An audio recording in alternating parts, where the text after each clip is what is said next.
आज बसंत पंचमी है, भगवान देवाधिदेव महादेव का आज बसंती पुष्प से सरसों का जो फूल होता है 108 सरसों के पुष्प से भगवान शंकर का श्रृंगार किया जाता है या शिव को समर्पित किया जाता है।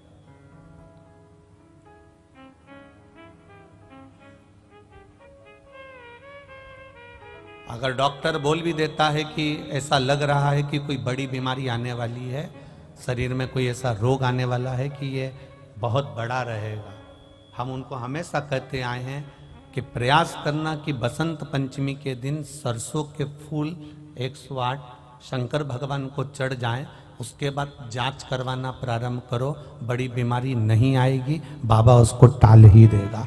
उसका नाम महामृत्युंजय है, उसका नाम ही महामृत्युंजय। और हमने पहले भी बैतूल की कथा में कहा था कि सरसों का जो पुष्प होता है, कोई आप कार्य करने के लिए जा रहे हो, कोई ठेकेदारी करने के लिए जा रहे हो, उसमें भी सरसों का पुष्प देवाधिदेव महादेव के लिए बहुत प्रबल होता है, बहुत प्रबल। जिस घर के बच्चे शंकर भगवान के मंदिर की सीढ़ी चढ़ना सीख जाते हैं, जिस घर के बच्चे शंकर भगवान के मंदिर का द्वार जाना चालू कर देते हैं, उस घर के बुजुर्ग कभी वृद्धाश्रम के द्वार नहीं जाते हैं।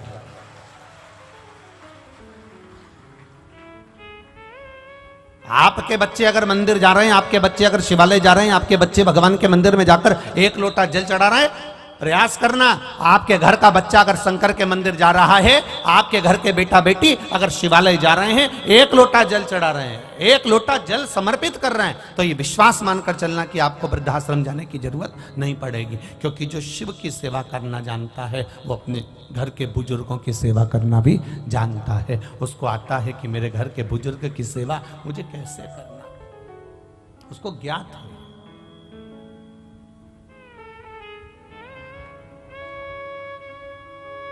शंभु शरणे पड़ी मांगू घड़ी रे घड़ी, दुख काटो दया करी दर्शन आपो। महाराज, जब हमारे घर के बच्चे शिवालय तक जाने लगे, मंदिर तक जाने लगे, शिव की चौखट तक जाने लगे, भगवान के द्वार तक जाने लगे, समझ लेना कि अब आपके बच्चे संस्कारिता का आनंद पा गए। जाएं वो,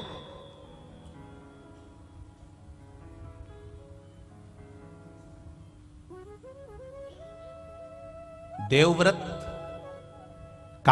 कश्मीर प्रदेश में रहने वाला एक ब्राह्मण है देवव्रत, जो भगवान का भजन करता है, स्मरण करता है, अपनी बेटी को रोज ज्ञान देता है, प्रतिदिन अपनी बेटी को समझाता है।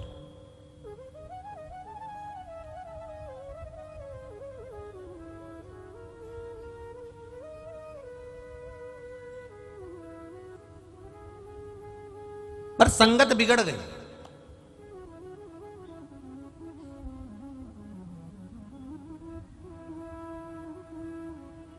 अपनी बेटी से रोज कहता है कि शिवालय जाकर एक लोटा जल चढ़ा दिया कर। अपनी बेटी से कहता अगर शिवालय नहीं जा सकती तो 2 मिनट भगवान का भजन कर लिया कर। अगर भगवान का भजन नहीं कर सकती तो मंत्र जाप कर लिया कर। मंत्र जाप नहीं कर सकती तो किसी गुरु की शरणागति ग्रहण कर कर उनके द्वार की सेवा कर लिया कर। पर बेटी ना तो जल चढ़ाने जाती है, ना मंत्र जाप करती है, ना नाम जाप करती है, पर बेटी अपने पिता देवव्रत से संवाद जरूर करती है। जल चढ़ाने से क्या होगा? आपके घर के भी बच्चे कर देते कभी कभी, पानी चढ़ाने से क्या होगा?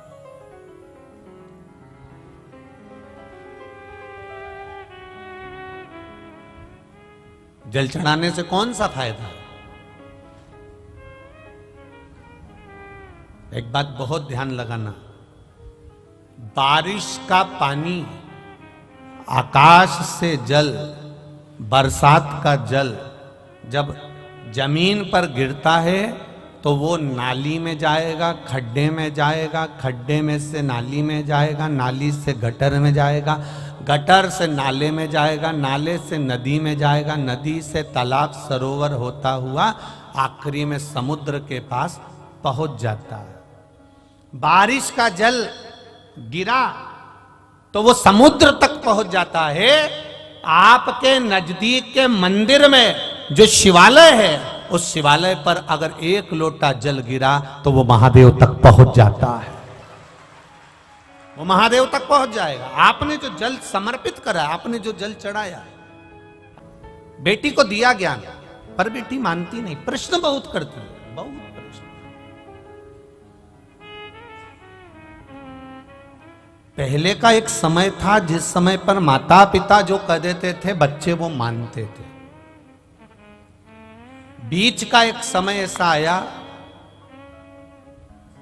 कि माता पिता कहते जरूर है, बच्चा मानता भी है पर मन में संशय रखता है। अभी का जो समय चल रहा है, जैसे टीवी पर वो क्या बोलते हैं उसको, डेबिट, क्या बोलते हैं उसको, डेबिट करना है सबको बिठा के टीवी पे, डिबेट है, ऐसे कुछ बोलते हैं ना।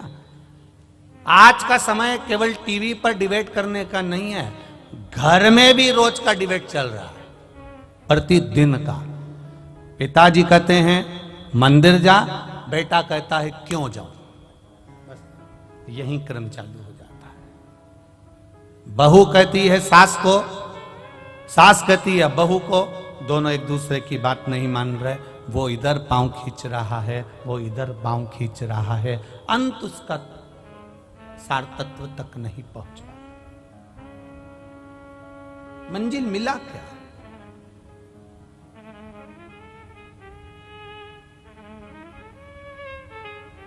जितने भी चैनल खोलो और उस पर डिबेट होता हुआ दिखे तो आप प्रयास करना कि इसमें कहीं मंजिल मिल जाए तो जरूर बताना। मंजिल नहीं मिलती, किसी लक्ष्य तक नहीं पहुंच पाता, बीच में ही उसको छोड़ना पड़ता और वो संशय में घूमता रहता है। आज भी घरों में यही हो रहा है। माता पिता बच्चों से कहें कि तू जल चढ़ाने जा, माता पिता बच्चों से कहें कि तुम प्रणाम करो, माता पिता बच्चों से कहें कि तुम भजन करो, माता पिता बच्चों से कहें कि तुम कीर्तन करो। पर ये व्यासपीठ, ये शिव महापुराण की कथा हमेशा कहते आई है कि कल परसों की कथा में भी कहा था, एक माँ ने अपने बच्चे का हाथ पकड़कर संत से कहा, गुरुजी मेरे बच्चे से कह दो कि ये शक्कर ना खाए, मीठा ना खाए। गुरुजी ने 1 हफ्ते का समय मांगा और 1 हफ्ते बाद गुरुजी ने कहा कि बेटा तुम शक्कर मत खाना। तो माँ को क्रोध आ गया, ये बात तो तुम 1 हफ्ते पहले भी कह सकते थे। तो गुरुजी ने कहा कह तो सकता था, पर उस समय तक मैंने शक्कर छोड़ी नहीं थी, जब तक मैं छोड़ूंगा नहीं तब तक दूसरे से कहूंगा कैसे, इसलिए पहले मैंने छोड़ी है। आप सबसे निवेदन है, अपने बच्चे को ज्ञान देने से पहले स्वयं पहले मंदिर जाना प्रारंभ करो, शिव को जल चढ़ाना प्रारंभ करो, श्री शिवाय नमस्तुभ्यम कहना प्रारंभ करो, एक बेलपत्र बाबा को समर्पित करना प्रारंभ करो। फिर धीरे धीरे बच्चे अपने आप ढलते चले जाएंगे, उनको बोलने की जरूरत नहीं पड़ेगी, स्वयं ढले। देवव्रत, कश्मीर प्रदेश में देवव्रत नाम का ब्राह्मण, और ब्राह्मण अपनी बेटी को हमेशा कहता है अपनी संगति सही रखना, विचार सही रखना, सोच सही रखना, गलत लोगों में मत पड़ जाना, गलत लोगों के बीच में मत जाना। बार बार अपनी बेटी को समझाता था, पर बेटी का विवाह कर दिया गया। बेटी का विवाह करने के बाद भी बेटी की चित्त बुद्धि सही नहीं हो पाई। वो विवाह होने के बाद भी पर पुरुषों पर उसकी दृष्टि पड़ी रही, पर पुरुष पर उसकी दृष्टि पड़ी।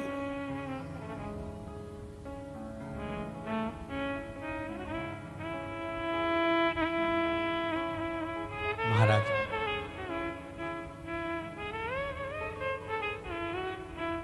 स्कंद पुराण का यह संवाद है। स्कंद पुराण का संवाद, दृष्टि गलत पड़ी रही। शादी होने के बाद भी पर पुरुष पर उसकी दृष्टि जाती थी। जो नारी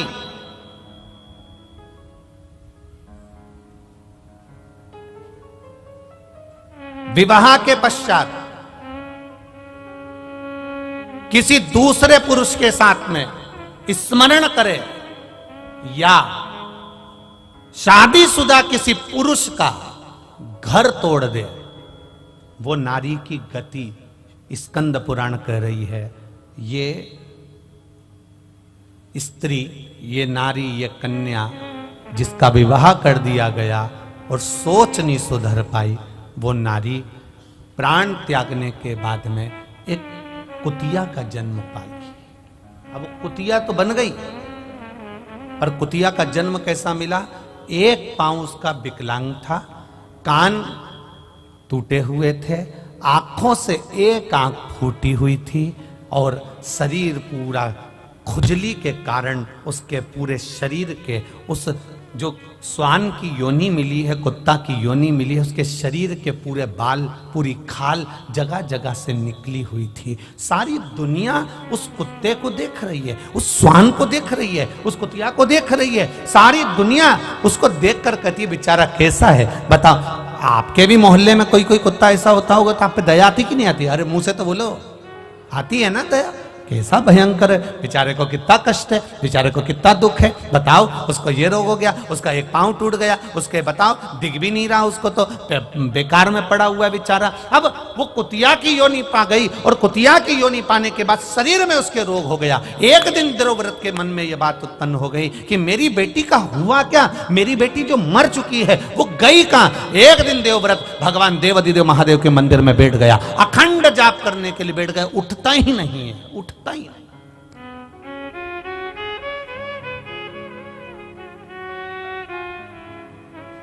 उठ ही नहीं रहा।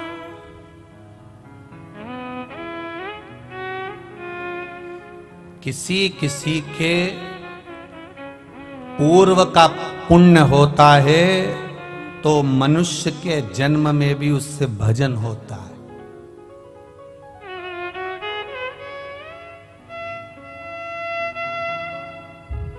किसी का पूर्व का पुण्य हो तो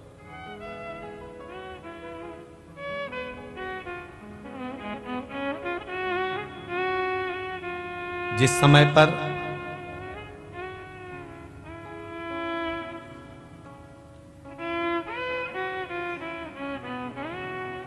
महाभारत में पांडवों में युधिष्ठिर, नकुल, सहदेव, भीम, अर्जुन ये सब थे, और जिस समय पर अर्जुन मर गया,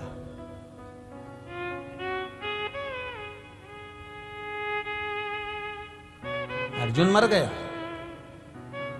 जिसने महाभारत सुनी होगी उसके स्मरण में होगा। अर्जुन मरा, अर्जुन के प्राण छूटे किस समय?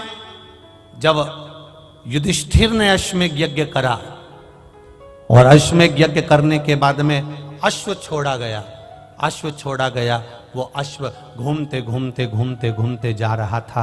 अर्जुन उस अश्व के पीछे भेजे गए और अश्व के पीछे अर्जुन को भेजा गया कि ये अश्व जहां जा रहा है इस अश्व को तुम्हें देखना है, इस अश्व को छुड़ाना है। अर्जुन जहां जाते वहां दिग्विजय कर कर आते, वहां से विजय प्राप्त कर कर आते। वो अश्व जाते जाते जाते जाते जाते जाते आगे एक नगर में प्रवेश कर गया और मणिपुर नगर में जब वो प्रवेश करा, अर्जुन को मालूम था ये वो नगर है जहां पर मेरी धर्म पत्नी, देखिए अर्जुन की एक पत्नी है द्रौपदी, एक धर्म पत्नी है उनकी सुभद्रा, एक नागों की कन्या उलूपी और एक चित्रंगदा। अर्जुन को यह स्मरण में था कि यहां पर मेरा बेटा चित्रंगदा मेरी पत्नी रहती है और उसका बेटा भी यही रहता है बुर्बुरभान। पर अर्जुन उस अश्व को लेकर अंदर प्रवेश कर गया और जब अर्जुन अंदर प्रवेश करा तो अर्जुन के बेटे को मालूम पड़ा कि मेरे पिताजी आए हैं और मेरे पिता आए हैं, तो सम्मान करने के लिए अर्जुन के पिता का सम्मान, अर्जुन का सम्मान करने के लिए बेटा उनके लिए सामान लेकर गया। तो अर्जुन को क्रोध आ गया। अर्जुन को क्रोध आया कि मैं अश्व लेकर आया हूं, एक वीर योद्धा बनकर आया हूं, और तू मुझसे संबंध निभा रहा है।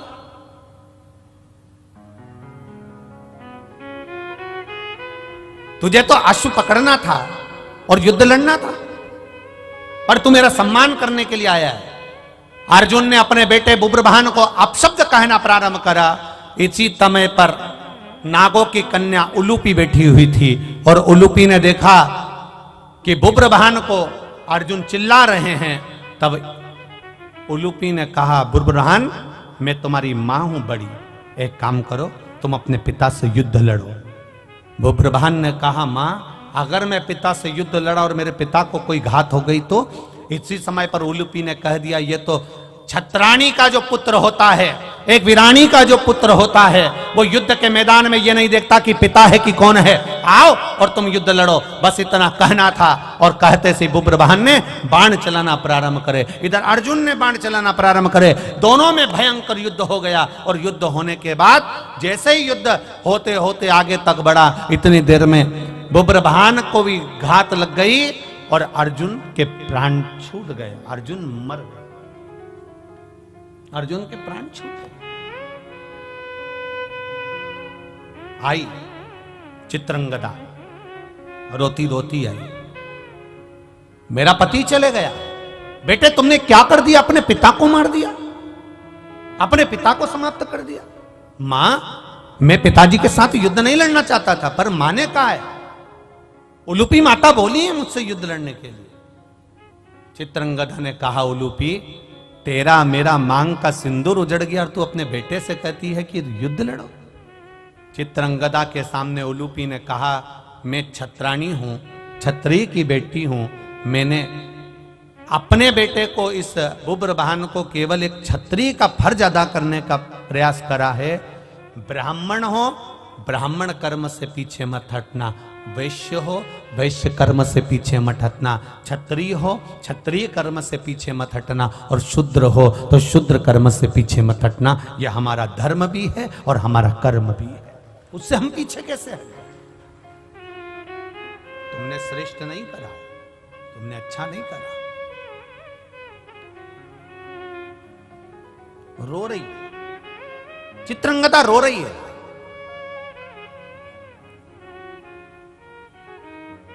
आंखों में जल भरा है, ये अर्जुन मर गए, अब जीवित कैसे होगा? उलूपी ने कहा, मैं नागों की कन्या हूं,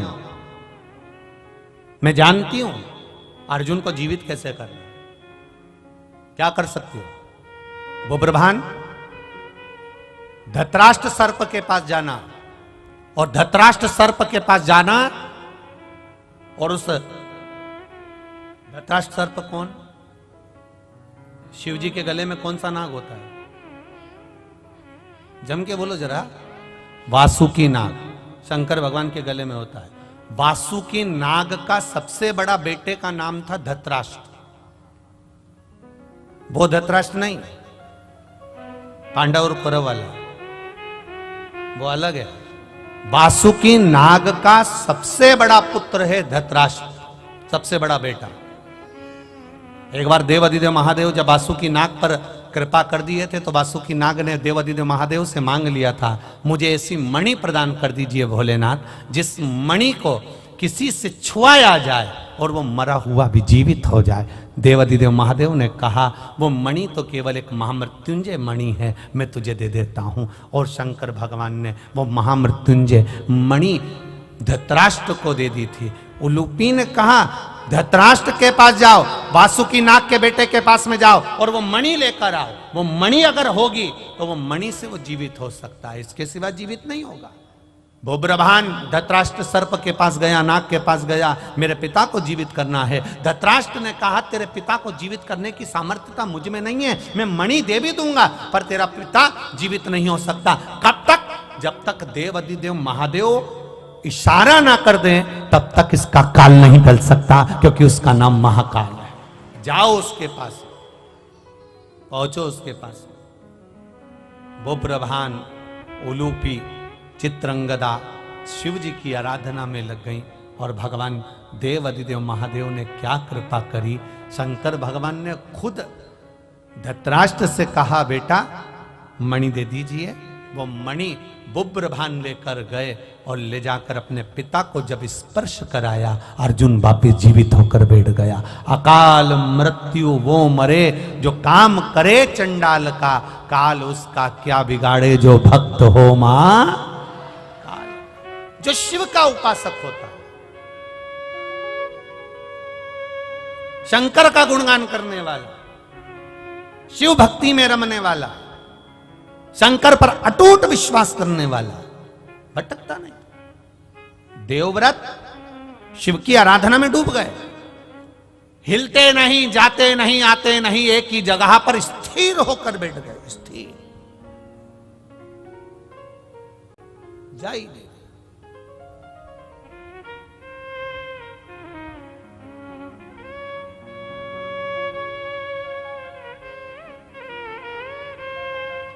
जब कोई नारी या कोई पुरुष व्रत करता है, उपास करता है, वो किसी भी देवता का उपास करे, शनिवार का करे, मंगलवार का करे, बुधवार का करे, गुरुवार का करे, रविवार का करे, तीज का करे, चतुर्थी का करे, अष्टमी का करे, एकादशी का करे, प्रदोष करे, द्वादशी करे, पंचमी करे, तीज करे, छठ करे, नवरात्रे करे, चतुर्थी करे, कोई पुरुष या स्त्री या बच्चा कोई भी व्रत करता है, जिस दिन वो व्रत रखता है उस दिन उसके शरीर में कौन सी देवी का अंश आकर विराजमान हो जाता है जिससे वो व्रत सफल कर पाता। बोलो रे भाई, कौन सी देवी का अंश आ जाता है जिससे उसका व्रत, किसी भी व्रत को करे, वो एकादशी करे, द्वादशी करे, प्रदोष करे, सोमवार करे, मंगलवार करे, बुधवार करे, नवरात्रे करे, तीज करे, चतुर्थी करे, छठ करे, प्रदोष करे, दिवाली करे, दशहरा करे, जो व्रत उसको करना है करे, मंगलवार करे, वो कौन सी देवी एक ऐसी होती है, भगवान शंकर की वो कौन सी एक माता, एक देवी ऐसी है जो व्रत करने वाले की तप साधना में साथ देती है और उसकी तप साधना को बढ़ाने का काम करती है। वो केवल एक देवी है, शाकंभरी माता। कौन सी माता है? माता शाकंभरी। केवल एक है जो व्रत साधना तप आराधना करने वाले के साथ हमेशा साथ देने के लिए उसके हृदय में विराजमान होती है, उसके चित्त वृत्ति में बैठी रहती है। भजन का बल शाकंभरी तप साधन। कितना सुंदर कहा है, जो व्रत करता है ना, हम तो यहां तक कहते हैं कि अगर कोई कथा सुनने बैठा हुआ है, कथा सुन रहा है, आपको जाना है, आपका शरीर का जरा सा अंश भी चलते समय दूसरे के शरीर को नहीं लगना चाहिए। शिव महापुराण में वर्णन आया है पितरों की 3 कन्याओं का, मेना, धन्या, कला, इन तीनों का वर्णन आया है। पितृलोक में ये तीनों आराम से रह रही थी और सनकादि ऋषि बैठकर तप कर रहे थे, कथा की चर्चा कर रहे थे, सत्संग कर रहे थे। पहले मेना निकल कर गई, फिर धन्या निकल कर गई, फिर कला निकल कर गई, एक के पीछे एक तीनों निकल कर गई। तीनों निकल कर गई, इनका शरीर का लहंगा संत सनकादि ऋषि के जंघा पर पड़ गया। क्रोध आ गया, ऐ मेना, धन्या, कला, मैं तुम्हें श्राप देता हूं कि तुम तीनों मृत्यु लोक में एक साधारण सी स्त्री बनोगी।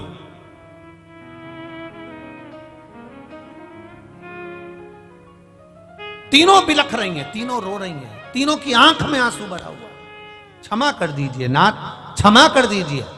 सनकादि ऋषियों ने कहा, जब कोई कथा सुनने के लिए बैठता है, सत्संग करने के लिए बैठता है, सदगुरु की शरणागति में बैठता है, मंदिर देवालय में बैठता है, भगवान के भजन में बैठता है, जितनी देर वो भगवान का गुणगान करने बैठता है, उतनी देर तक उसके हृदय में शाकंभरी माता का निवास होता है। शाकंभरी माता ऐसे अलग से नहीं रहती। जितनी देर वो तप साधना में, भजन में, संकीर्तन में, कीर्तन में, स्मरण में डूबा रहता है, उतनी देर तक शाकंभरी उसके अंदर रहती है। जब आपका शरीर जाते जाते उसको लात लगती है, शरीर का अंग लगता है, कोई सामान लगता है, शकंभरी को क्रोध आता है और वो क्रोध उसके मुख से निकलकर तुम्हें श्रापित कर देता है। इसके फल अनुसार तुम्हें तीनों को मृत्यु लोक में जाना पड़ेगा। चरणों में पड़ गई, हमारा उद्धार कैसे होगा? तब सनकादि ऋषियों ने कहा, तुम्हारा उद्धार मैना, तुम्हारे घर में पार्वती का जन्म होगा। धन्या, तुम सुनैना बनोगी, तुम्हारी गोद में माता सीता खेलेगी। कला, तुम कीर्ति बनोगी, तुम्हारी गोद में राधा खेलेगी। ये तीन देवियां जब तुम्हारी गोद में खेलेगी, जगत का कल्याण कर देगी। वो जगत का कल्याण करेगी तो तुम्हारा कल्याण अपने आप हो जाएगा, अपने आप।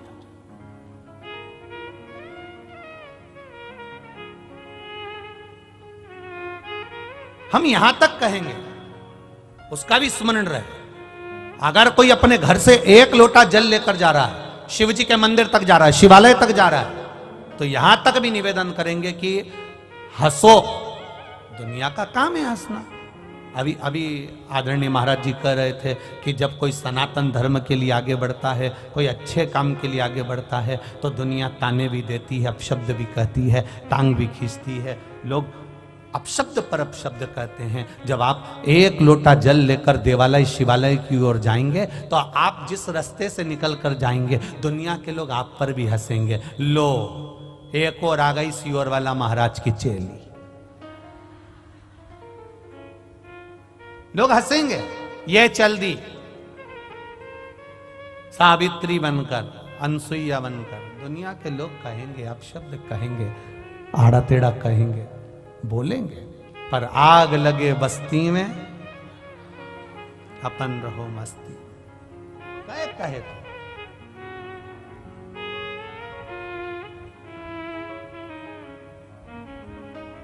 कहे, कहने वाला कहता रहेगा। जिस समय पूजन का कोई साहित्य, पूजन का कोई सामान, पूजन की कोई सामग्री हमारे हाथ में रहती है और हम पूजन करने जाते हैं और पूजन कर कर वापस आते हैं, उस व्यक्ति को देखकर अगर कोई दूसरा हंसता भी है तो समझ लो वो अपनी जिंदगी को बर्बाद करने के सीढ़ी पर पांव रख दिया। उसने अपनी जिंदगी की बर्बाद होने वाली सीढ़ी पर पांव रख दिया कि अब उसको बर्बाद हो निश्चित है। देवव्रत शिव जी के सामने बैठा है, घोर तप कर रहा है, घोर तप, अखंड तप करने में लगा हुआ। और ऐसा अखंड तप देवव्रत कर रहा है, उसको केवल एक चीज मालूम करना है कि मेरी बेटी, जिसको मैं समझा कर रह गया, वो बेटी की दशा कैसी है। तब देवव्रत ने अखंड तप करा। मेरे देव अधिदेव महादेव खुद नहीं आए, मां अंबा नहीं आई, जगदम्बा नहीं आई, शिव जी ने अपने नंदी को भेज दिया। नंदीश्वर, जाकर मालूम करो देवव्रत क्या चाहता है, इस देवव्रत को चाहिए क्या, जाओ जरा मालूम करो, जाओ।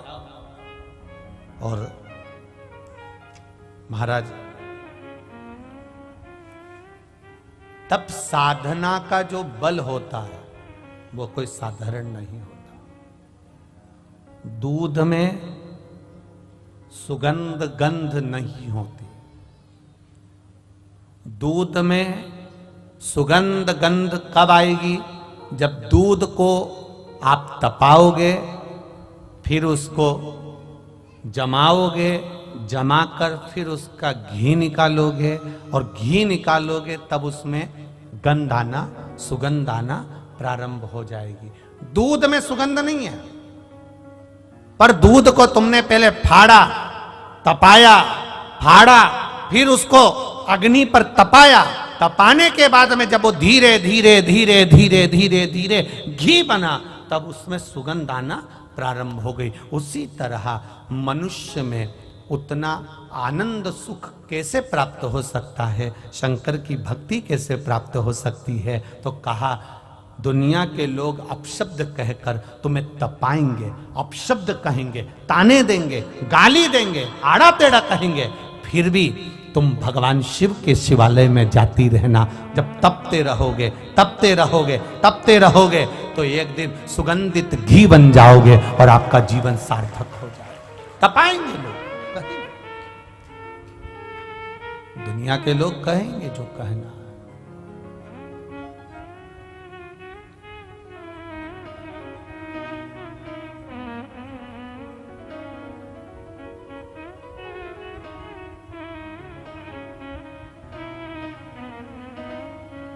और महाराज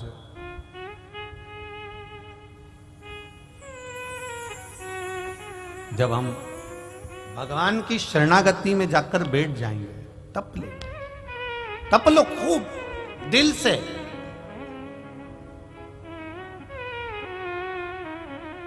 और जिस समय हम तप लिए, सुगंध अपने आप बढ़ती चली जाए, अपने आप बढ़े।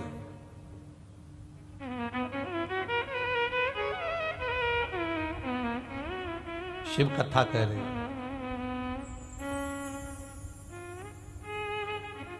देवव्रत ने जैसे ही तप साधना करी, नंदी आए, सुंदर एक बालक का रूप रखकर आए।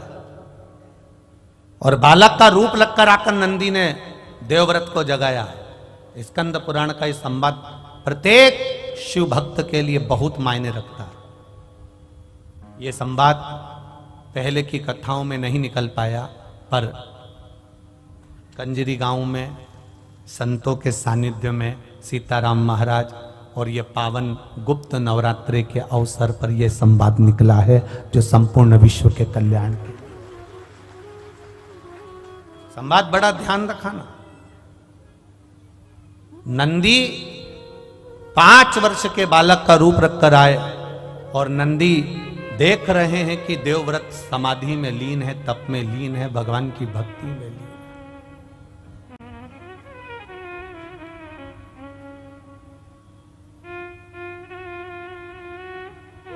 लीन है। नंदी ने जगाया, देवव्रत नहीं जगा। नंदी ने फिर जगाया, देवव्रत नहीं जगा। जगता ही नहीं।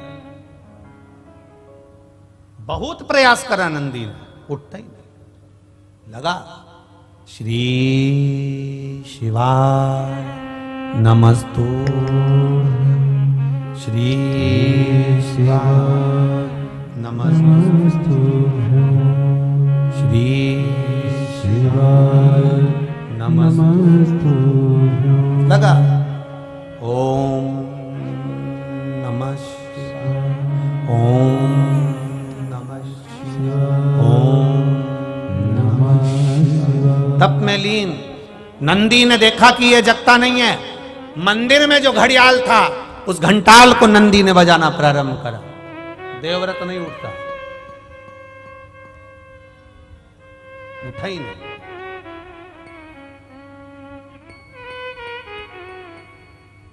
फिर बजाया। आखिरी में देवव्रत के नेत्र खुले। 5 वर्ष के बच्चे को देखकर थोड़ा क्रोध देवव्रत को आया। कारण, मैं बैठा तप कर रहा था, और मैं बैठकर अगर तप कर रहा हूं तो मेरे तप साधना को क्यों नष्ट कर रहा है। आ जाता है कभी कभी क्रोध। घर में बूढ़ी बूढ़ी माताएं, जब दादी माएं, जब बुजुर्ग माताएं सेवा करती और घर का छोटा छोटा बच्चा उनका सामान लेकर भग जाए, दिया ले गया, दीपक ले गया, अगरबत्ती उठा के ले गया, ठाकुर जी को जो भोग धरा रही थी भोगी उठा के ले गया, जो मोहन थाल रख रही थी मोहन थाल ही ले गया, कहीं ठाकुर जी की माला जी उठाकर ले गया, तो दादी को क्रोध आ जाएगा। पर उसको क्रोध नहीं आना चाहिए। भगवान परीक्षा ले रहा है, भगवान देख रहा है कि ये क्रोध करती है कि नहीं करती है। भगवान ये देखता है। अब इसको 5 वर्ष के बच्चे पर क्रोध आ गया। देवव्रत को क्रोध आया, उठकर खड़ा हुआ। जैसे ही खड़ा हुआ, इतने में बच्चे ने कह दिया, बाबा आपको तप करते हुए देखकर मेरे मन में एक प्रश्न आया है। आप तप किसके लिए कर रहे हो? आप साधना किसके लिए कर रहे हो? आप व्रत किसके लिए कर रहे हो? आप उपास किसके लिए कर रहे हो? किसके लिए?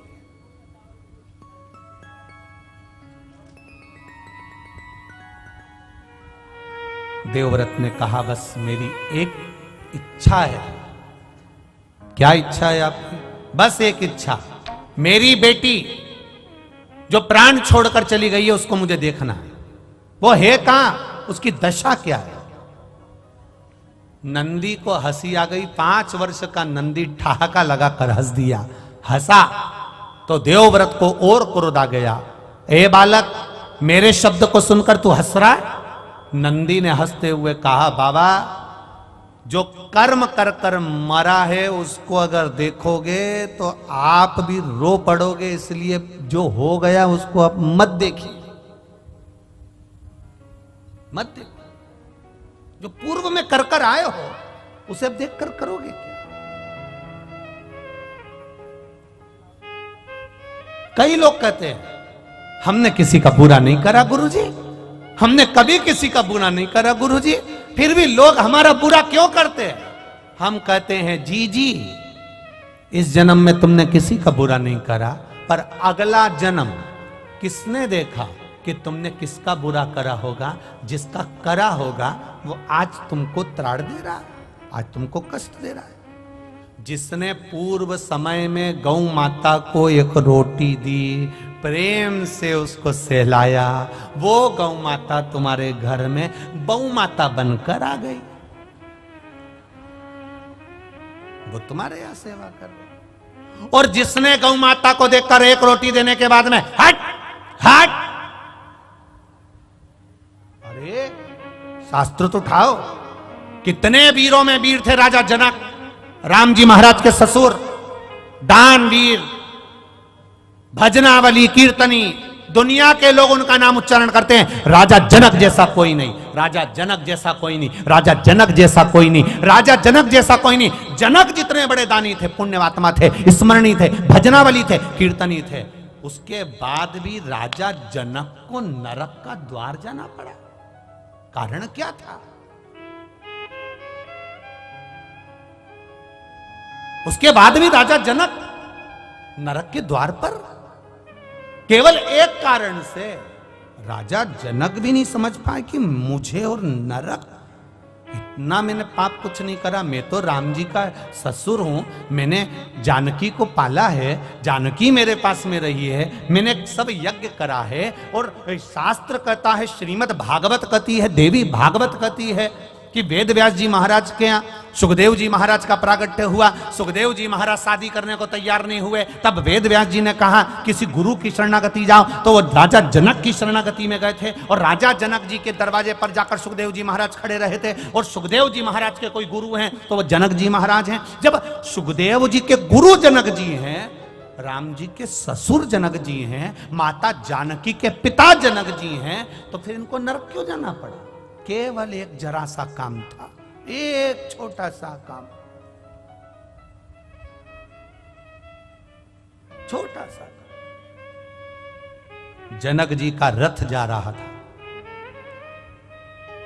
अब समझना जरा, लोग कहते ना हमने किसी का बुरा नहीं करा, तो हम कौन, ऐसा क्यों हो रहा है, हमें तकलीफ क्यों आ रही है, हमें दुख क्यों आ रहा है, हमें कष्ट क्यों आ रहा है, हमें बीमारी क्यों आ रही है। ना तो मैं सुपारी खाऊं, ना मैं कभी गलत चीज खाऊं, उसके बाद में मुझे रोग क्यों आ रहा है, तकलीफ क्यों आ रही है।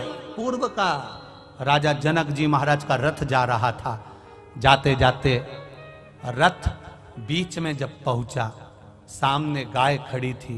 गाय खड़ी और इतने में जनक जी ने कहा, एक काम करो कि गाय को थोड़ा सा हटाने का प्रयास करो। रथ के बीच में गाय खड़ी है, गाय हट नहीं रही, हट नहीं रही।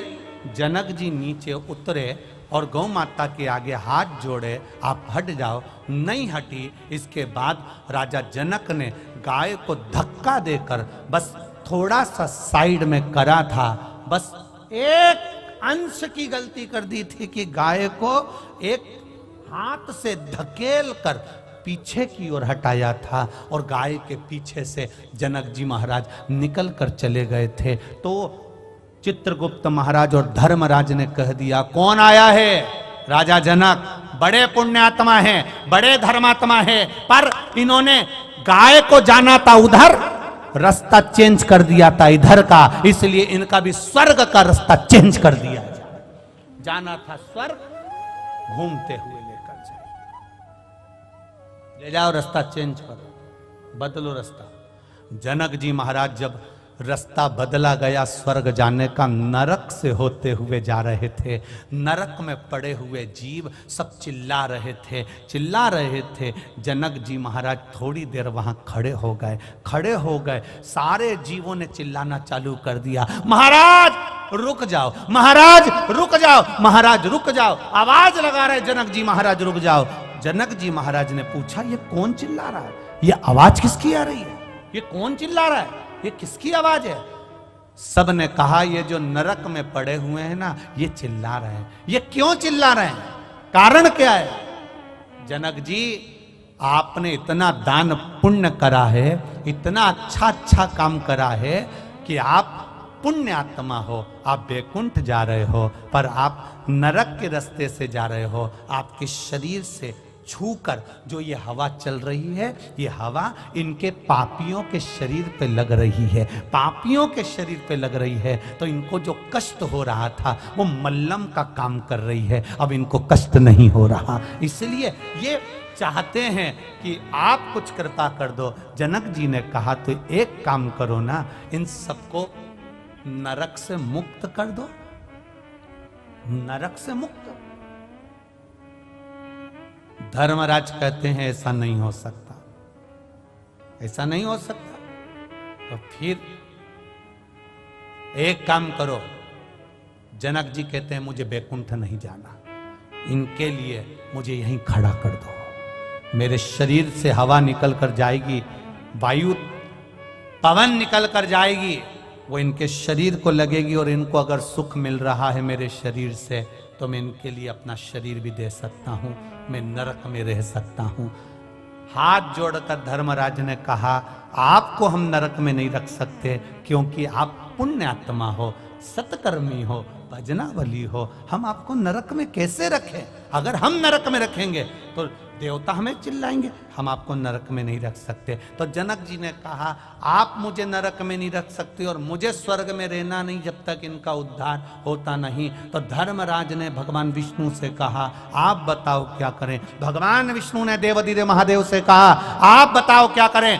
देवाधिदेव महादेव ने कहा, एक काम करो, राजा जनक के लिए सारे पापियों को छोड़ दिया जाए, उनका कल्याण कर दिया जाए। ये जनक तत्व। हमें लगता है हमने कोई पाप नहीं करा, हमने कोई बेकार काम नहीं करा, पर हमारा रास्ता चेंज क्यों हुआ, हमें कष्ट क्यों आ रहा है, हमें दुख क्यों आ रहा है, उसके पीछे हमारा पूर्व का कोई कारण होगा, कोई कारण हो सकता। एक झोली में फूल भरे हैं, एक झोली में कांटे, तेरे बस में कुछ भी नहीं, वो बांटने वाला बांटे। अरे कोई कारण होगा, अरे कोई कारण होगा। धन का बिस्तर मिल जाए पर नींद को तरसे में, धन का बिस्तर मिल जाए पर नींद को तरसे कांटों पर भी सोकर आए किसी के मन को चैन। अरे कोई कारण होगा, अरे कोई कारण होगा। किसी के यहाँ डनलप का गद्दा बिछाए, एसी का रूम, वीआईपी रूम, सोते सोते भी एक गिलास केसर का दूध, फिर भी रात को नींद नहीं। और कोई ये यहां से वहां तक देखना, पूरी रोड के बीच में डिवाइडर पर पड़े ऐसे सो रहे, चकाचक, कोई दिक्कत नहीं, कोई रत्ती भर की टेंशन नहीं, सामान भी पड़ा है। और एक अपन वीआईपी गद्दा, वीआईपी भोजन, एसी का रूम, चकाचक, न मच्छर न मक्खी, सब वीआईपी। उसके बाद भी रात भर करवट बदलते रहे, कहीं घुटना, कहीं कमर, कहीं पीठ, कहीं हाथ, रात भर दुखता रहा। और यहाँ धन का बिस्तर मिल जाए पर नींद को तरसे, और कांटों पर भी सोकर आए किसी के मन को चैन। अरे कोई कारण होगा, अरे कोई कारण होगा। सांप भी डस ले तो मिल जाए किसी को जीवन दान। किसी किसी को सांप भी डस लेता है तो बच जाते हैं, और कोई कोई एक ठोकर लगती है। बाथरूम में नहाने गई थी, फिसल गई और सांप भी डस ले तो मिल जाए किसी को जीवन दान, और एक चींटी के कांटे से मिट जाए नामो निशान। अरे कोई कारण होगा, अरे कोई कारण होगा। एक झोली में फूल भरे, एक झोली में कांटे, तेरे बस में कुछ भी नहीं वो बाटने वाला बाटे। अरे कोई कारण होगा, अरे कोई कारण होगा। बिना कारण के कुछ नहीं मिल सकता, कारण जरूर है।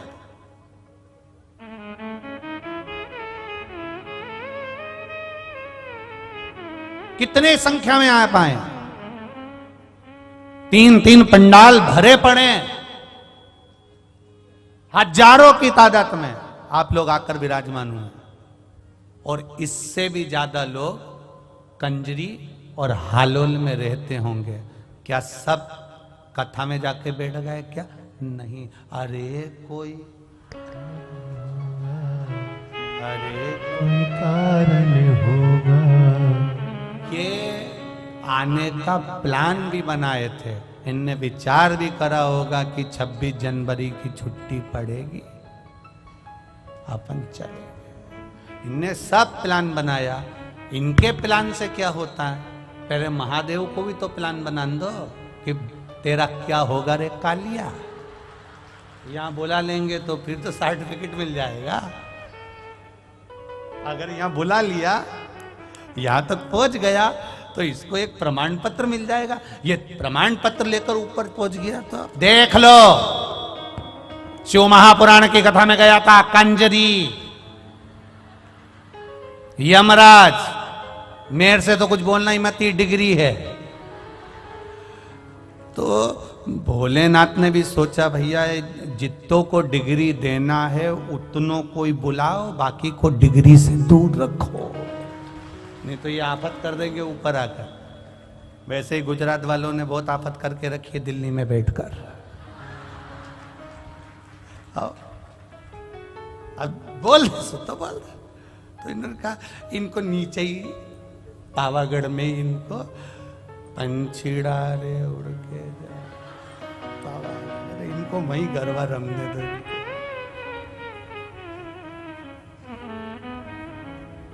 नहीं तो ये मोखला बैठा बैठा नहीं, बस राम कृष्ण कहे।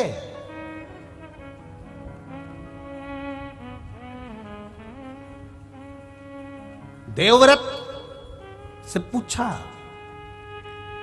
बोलो पूर्व का क्या देखना है तुमको? मेरी बेटी का जीवन देखना है मुझे, मेरी बेटी, मेरी ही बेटी। मत देख, देवव्रत रोएगा, तड़फेगा बेटी की दशा देखकर। नहीं, मुझे अपनी बेटी देखना। भगवान शंकर का शिवलिंग पर लगा हुआ चंदन नंदीश्वर ने उठाया, देवव्रत के मस्तक पर लगाया। देवव्रत से कहा नेत्र बंद कर ले, शिव का स्मरण कर ले, तेरी बेटी तुझे नजर आ जाएगी। जो चंदन लगाया, भस्म धारण कराई, देवव्रत ने देखना चालू करा, देखना चालू करा।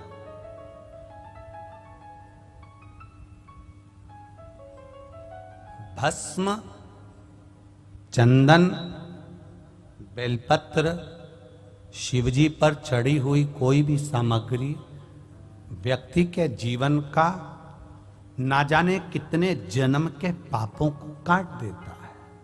ना जाने कितने जन्म के पाप। काशी में एक व्यक्ति टेबल लगाया हुआ था, वो टेबल लगाकर उस पर भस्म बेच रहा था। भस्म बेच रहा, भस्म कपे की। एक अंग्रेज आ गया। अंग्रेज ने आकर पूछा, क्या है ये? उसने अपनी भाषा में कहा, उसने कहा यह भस्म है लगाने की। अच्छा। उसने पैकेट उठाया, देखा, देखते से ही बोला, इसकी एक्सपायर डेट कब की है?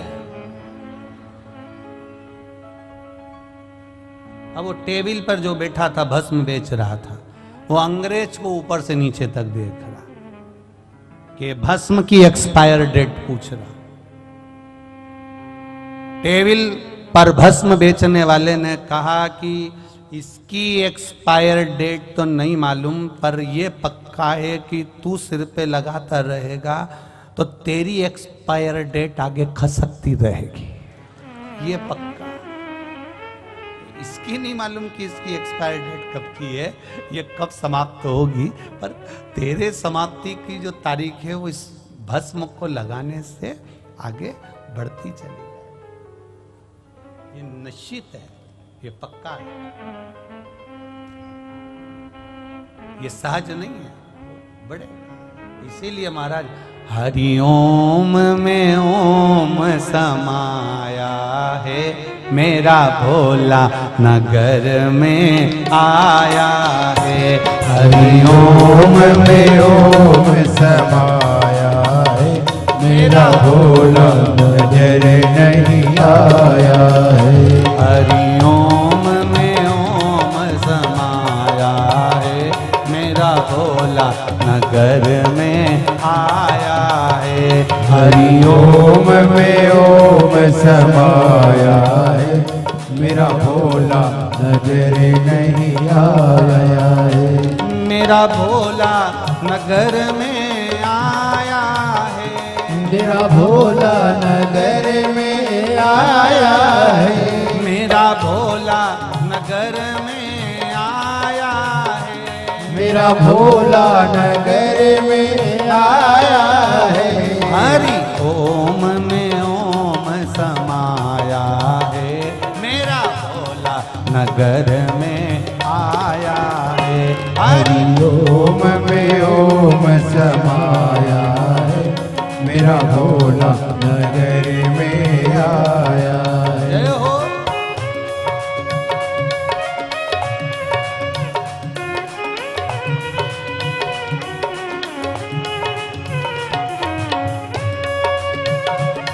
शंभो।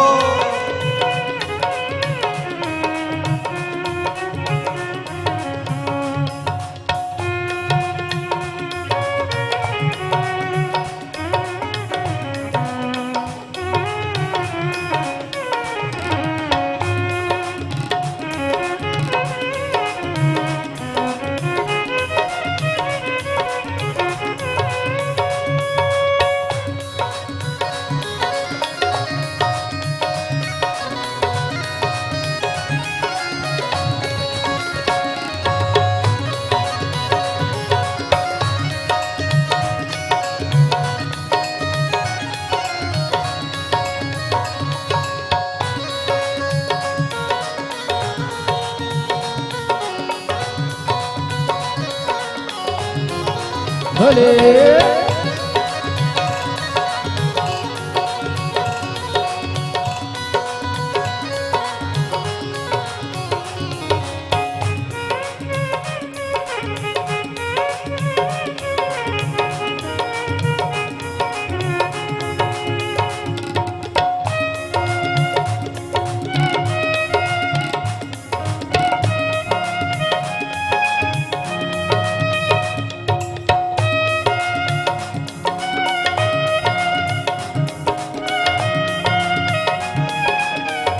शंभो।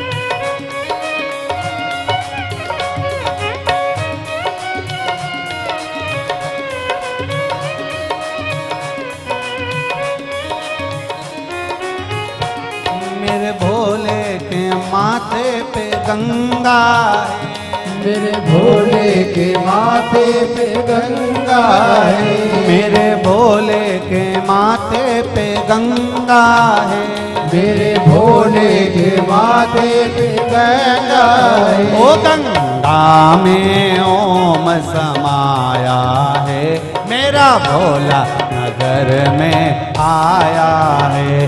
गंगा में ओम समाया है, मेरा भोला नजर नहीं आया है। ओ गंगा में ओम समाया है, मेरा भोला नगर में आया है। गंगा में ओम समाया है, मेरा भोला नजर में आया है। मेरा भोला नगर में आया है, मेरा भोला नगर में आया है। ओ मेरा भोला नगर में आया है, मेरा भोला नगर में आया है।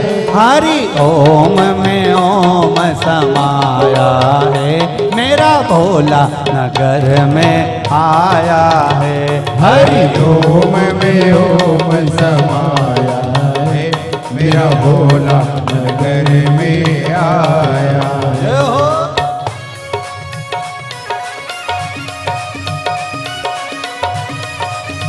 शंभो।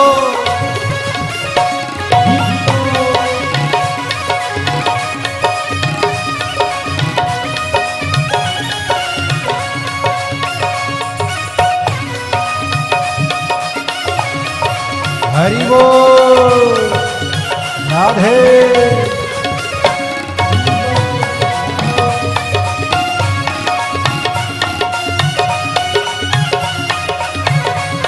राधे।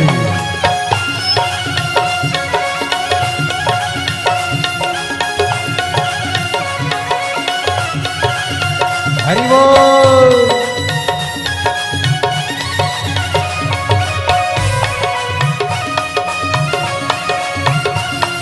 राधे।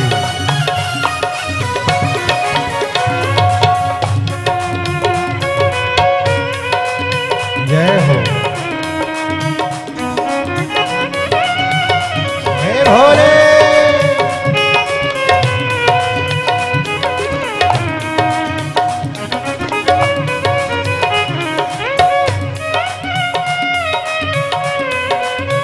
हरि बोल। जय हो।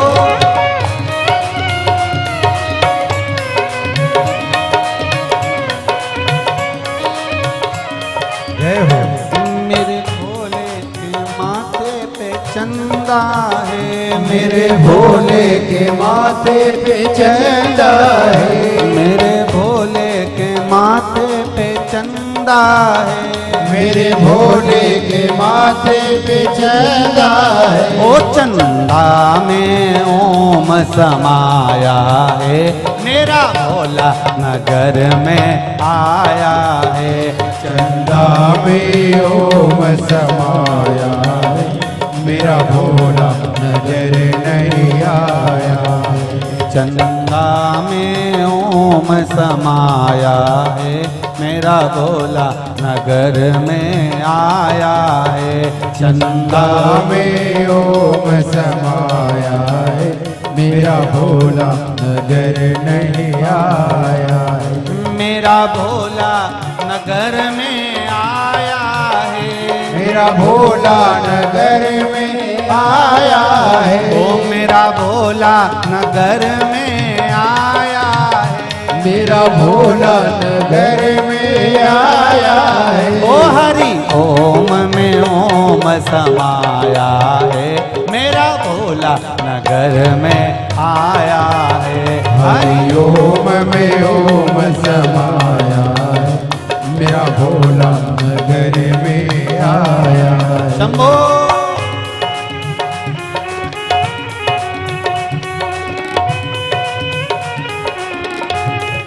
जय हो।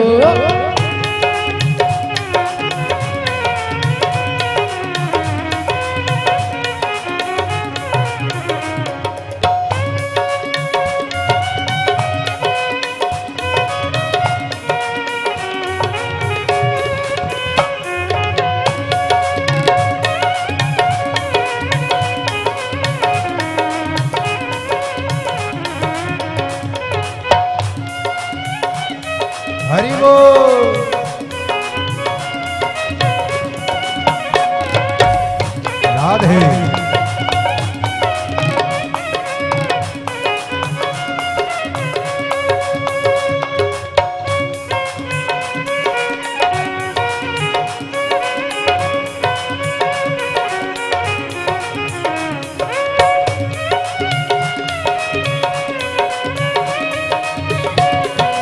शंभो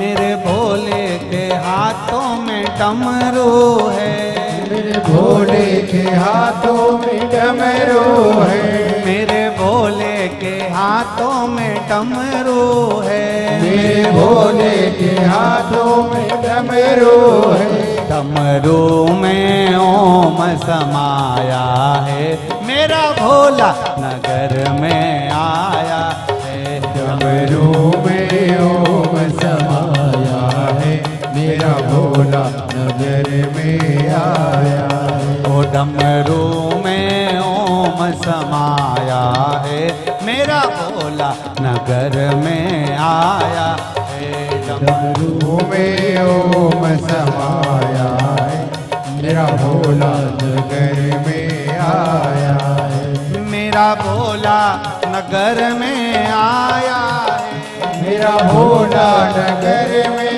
आया है, ओ मेरा भोला नगर में आया है, मेरा भोला नगर में आया है। ओ हरि ओम में ओम समाया है, मेरा भोला नगर में आया है, हरि ओम में ओम समाया है, मेरा भोला नगर में आया है। ओ हरि ओम में ओम समाया है, मेरा भोला नगर में आया है, हरि हरि ओम में ओम समाया है, मेरा भोला नगर में आया है। ए मेरा भोला नगर में आया है, मेरा भोला नगर में आया है, ओ मेरा भोला नगर में आया है, मेरा भोला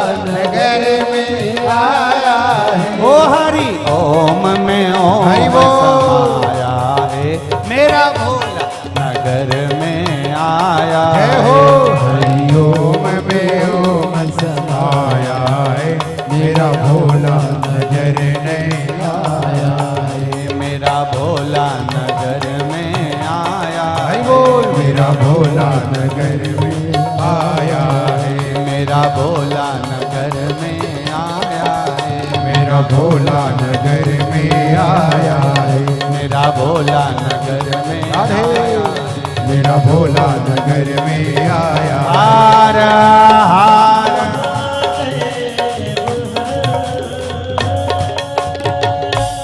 अपने स्थान पर बैठकर आज बसंत पंचमी का पावन अवसर भगवान देवादिदेव महादेव से अपने दिल की बात अवश्य कहें, भाव के साथ विराजमान होकर बाबा देवादिदेव महादेव से प्रार्थना करें, भाव से कहिए देवादिदेव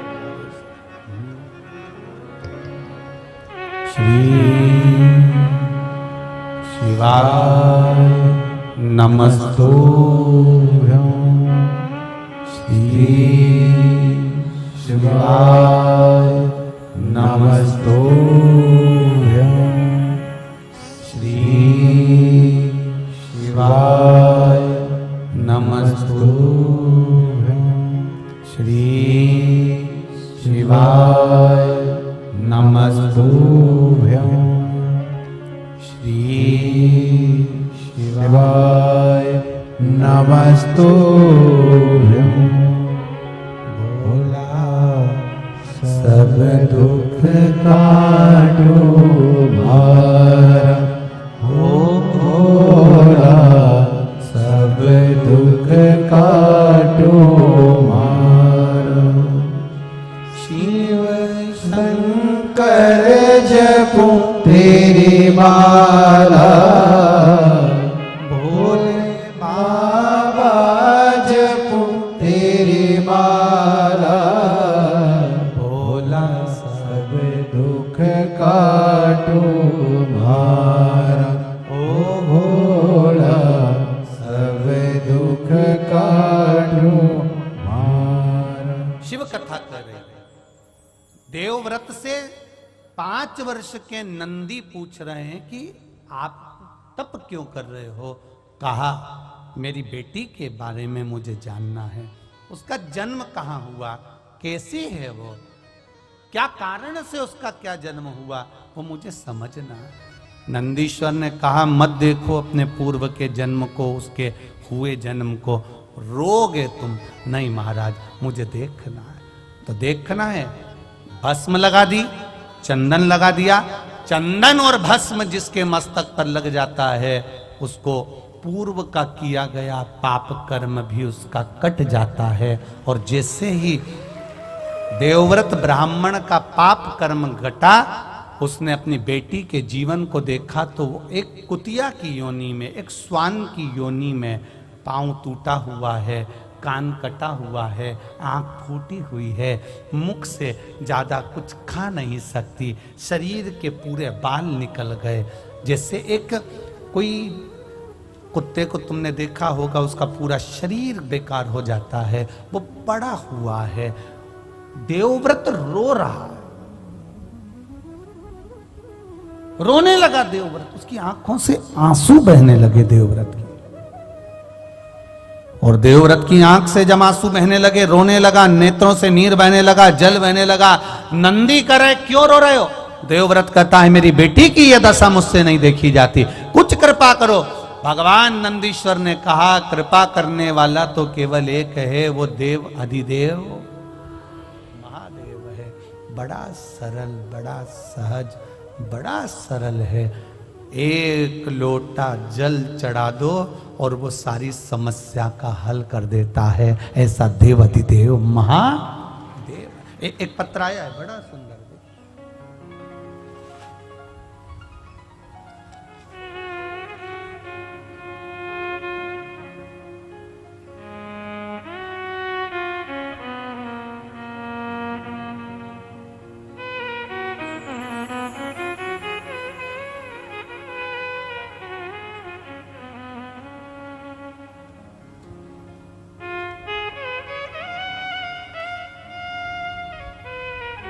मैं मोहित चतुर्वेदी अहमदाबाद से आया हूं। कहीं बैठे हो? मोहित चतुर्वेदी अहमदाबाद से। आप ही हैं? दोनों हाथ हिला दो एक बार ऐसा। श्री शिवाय नमस्तुभ्यम। एक बार वापिस हिला दीजिए।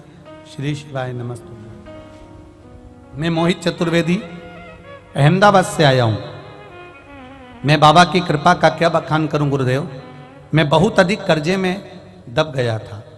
मैं एक प्राइवेट कंपनी में जॉब करता हूं। मुझ पे इतना कर्जा हो गया था कि मेरी पूरी सैलरी सिर्फ EMI में चली जाती थी। इतना ही नहीं, मेरी नौकरी में भी दिक्कत होने लगी।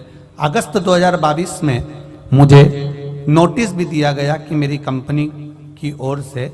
उसी समय मेरी सास मेरे घर पे आई हुई थी। वो उनकी शिव महापुराण की कथा रोज सुनती थी।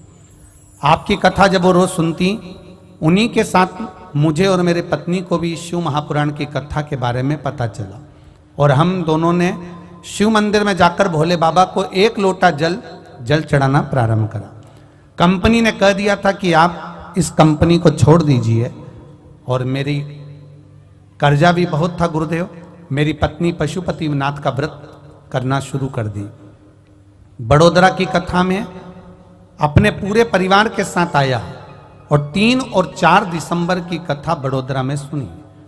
5 दिसंबर को आखिरी पशुपतिनाथ का व्रत पूरा हुआ।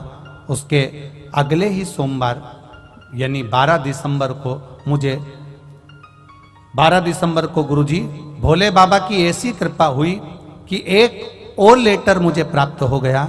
इस बार जो लेटर था बाबा की कृपा से मेरा प्रमोशन का लेटर था। मुझे शिव की ऐसी कृपा हुई। गुरुदेव, हम जब पढ़ाई करते हैं ना गुरुदेव, तो हम इन चीजों पर विश्वास नहीं करते कि शिव जी को जल चढ़ाने से कुछ होता है, व्रत करने से कुछ होता है। पर बाबा का जो प्रताप देखा है ना गुरुदेव, वो एक लोटे जल का देखा है। उस एक लोटे जल ने आज हमारी तनख्वाह भी बढ़ गई, प्रमोशन भी हो गया और बाबा की कृपा से कर्जा भी चूक गया गुरुदेव। इसलिए हम आज कंजरी गांव में बाबा को अपना प्रमोशन लेटर जो कंपनी ने भेजा था वो बाबा को समर्पित करने आए हैं। बाबा की कृपा से मेरा प्रमोशन लेटर मुझे प्राप्त हुआ और बाबा की कृपा से मुझे प्रमोशन हुआ। ये मैं बाबा को नमन करने आया हूं। बैठिए बाबू। श्री शिवाय नमस्तुभ्यम। हर हर। ये शिव तत्व है। ओ घड़ी जो नहीं समझा उसको लगेगा केवल शिव महापुराण की कथा। बहुत सारे आते हैं कहते हैं, बोलो बोलो जम के चले जाए।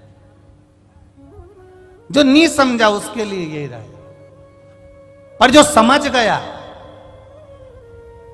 अपना दरवाजा छोड़कर, अपना घर छोड़कर जो कथा के पंडाल तक पहुंच गया, मेरा महादेव उसके दुख काटने उसके घर तक पहुंच गया, पहुंचा।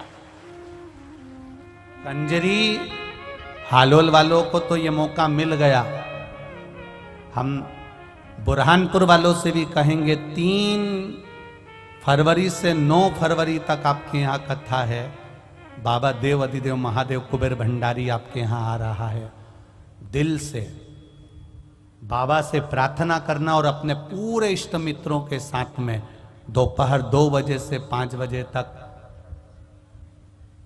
नवी कृषि मंडी में बरहानपुर में सुंदर कथा का लाभ लेकर बाबा से प्रार्थना करना कि आपका जीवन बाबा के चरणों में सार्थक। और जो रह गए कंजरी के लोग हालोल के, उनसे भी निवेदन है, बाद में विचार करने में आएगा। गंगा नजदीक में आई और मैं डुबकी नहीं लगा सका, मेरी जिंदगी का मैं आनंद नहीं ले सका। आएगा।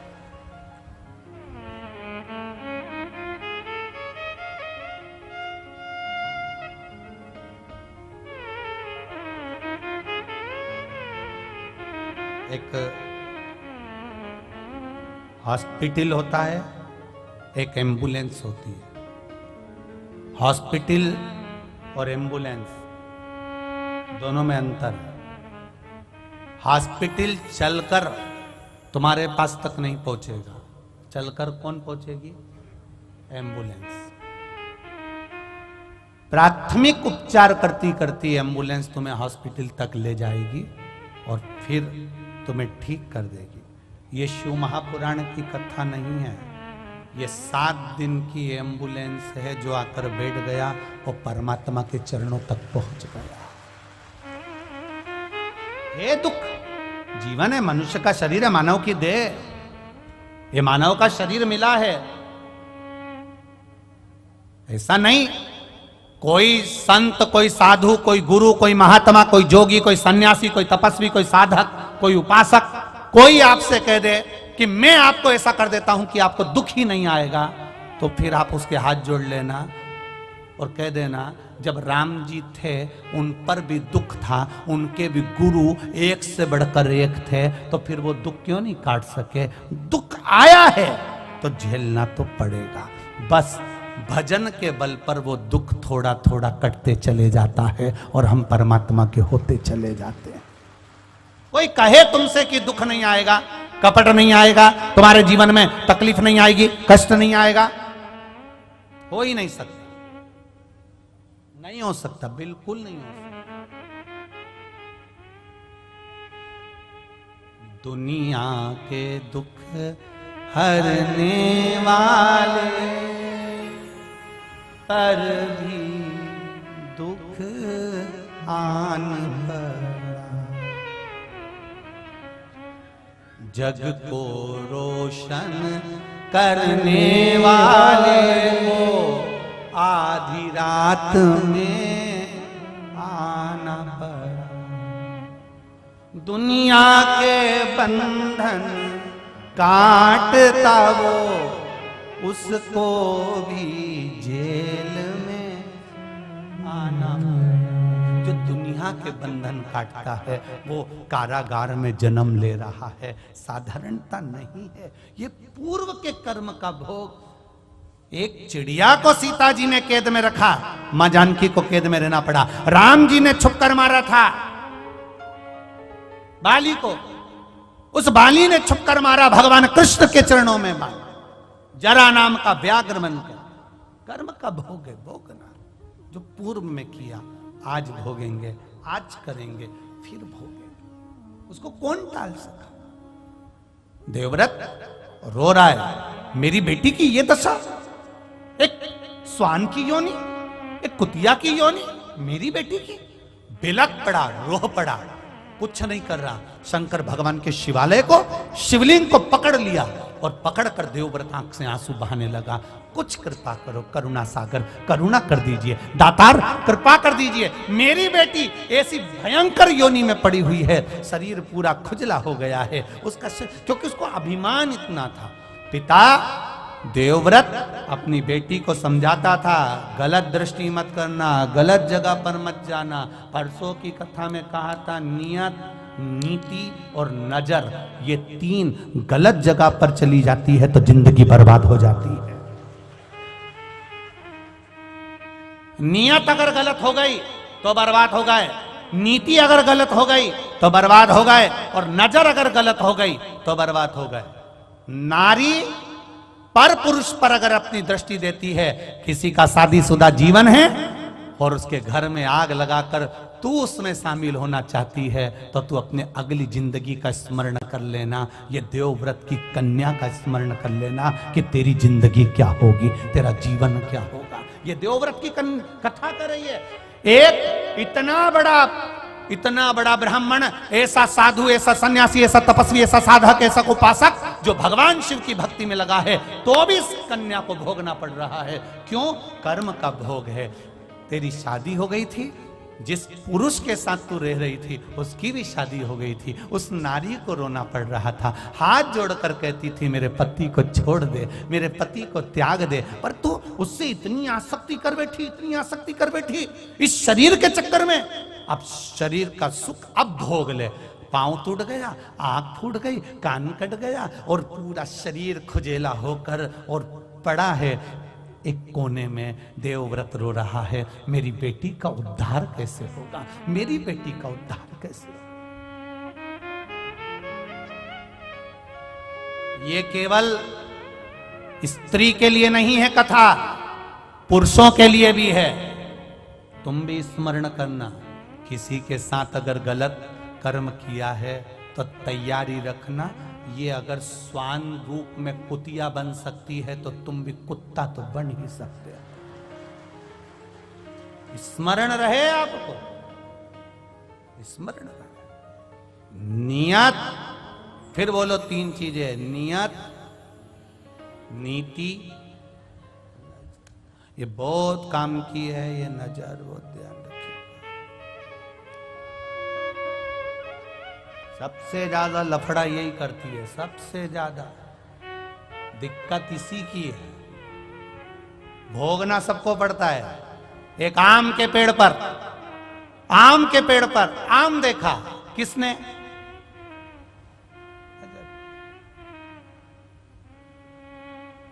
ललचाई कौन? आम तक कौन लेकर गया? चढ़ा कौन? तोड़ा किसने? हाथ। खाया किसने? स्वाद किसने लिया? गया कहां? और माली ने पकड़ लिया और जो दोचना चालू करा। पिटा कौन? रोया कौन? जैसा कर्म करोगे वैसा भोगोगे। देखा भी तू नहीं था, अब रोए भी तू। कर्म तेरा है, भोगो। बस तुम भी देख लो, किसी भी नारी को, स्त्री को, पुरुष को गलत दृष्टि से देख लो, फिर याद रखना, दरवाजे पे लिख लेना तेरा क्या होगा रे कालिया। तैयारी कर लेना, होगा। मत बुरे कर्म कर बंदे, वरना पछताएगा। भगवान की आंखों से तू बच नहीं पाएगा, तू बच नहीं पाएगा। अरे ओ अज्ञानी मत कर नादानी, तेरे कर्म का फल भी तू ही पाएगा। जैसा किया तूने तेरे आगे आएगा। मत बुरे कर्म कर बंदे वरना पछताएगा। भगवान की आंखों से तू बच नहीं पाएगा, तू बच नहीं पाएगा। बड़ा मुश्किल है बच लो आप। रो रहा है देवव्रत, मेरी बेटी की दशा सुधर जाए ऐसा करूं। शिव जी का शिवलिंग पकड़कर बैठ गया।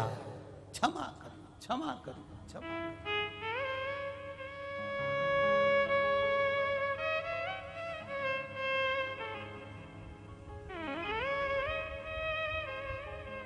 कहा